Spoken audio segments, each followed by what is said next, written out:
Hey guys, assalamualaikum and welcome again sa Summer TV.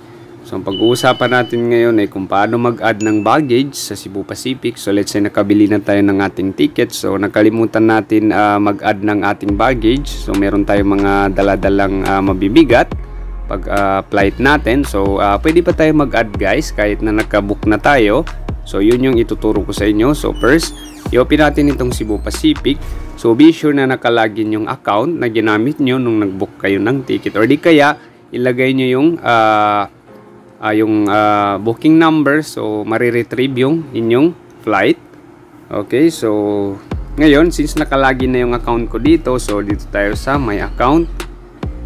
Okay, so ayan, then boarding pass, bookings or boarding pass. So ayan. So ngayon dito tayo sa for example, select natin itong September 16, 2023 yung flight niya. So ayan. Okay. So ayan, then dito tayo sa manage. Ayan. Okay.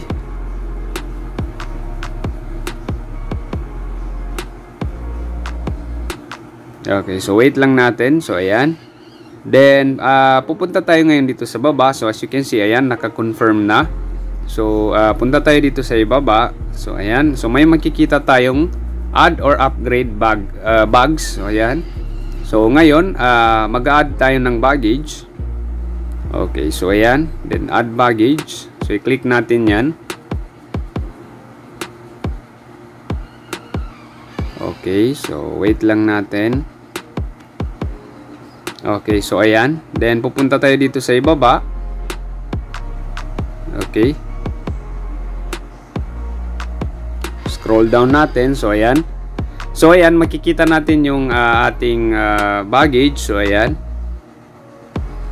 So yung 20 kg bag. So ayan. So pinutin lang natin itong plus kung let's say 20 kg yung kukunin natin. Kung 32 naman, dito tayo sa ibaba. So since 20 kg yung kailangan natin, so click lang natin itong plus sign. So ayan. Okay, so 646.80 yung 20 kilos or 20 kg ng ating baggage. So ayan.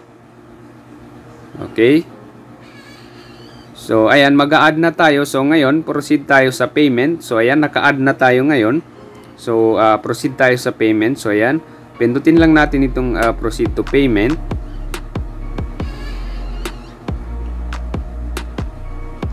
Okay, so wait lang natin guys. Okay, so ayan. So ngayon, amount due. So as you can see, 646.80.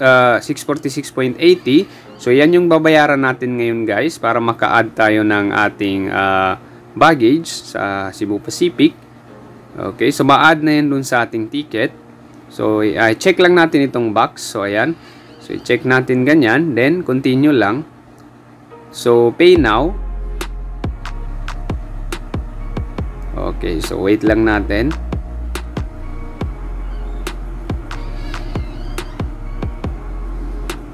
Okay.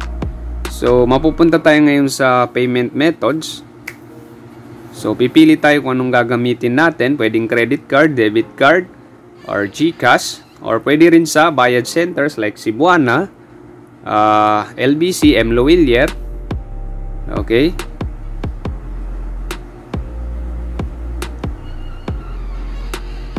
Okay, so ayan. Nandito na tayo ngayon sa payment method. So ngayon, pipili tayo ng ating payment method. So nandito naman lahat. So let's say dito tayo sa payment centers. Okay, so ayan. Ayan. Okay. So, ayan, pay within 8 hours from the time of booking. So, kailangan natin bayaran sa loob ng 8 hours. Since nung nagpabook tayo. So, ayan. So, ito yung mga payment centers, guys. So, 7-Eleven, ayan. So, nandito naman lahat. Okay. So, ayan. Pindutin lang natin itong box. So, i-check natin yan. I fully understand that all information is handled in accordance with Cebu Pacific privacy policy. Okay? So, pag na-check natin yan, so, submit lang tayo.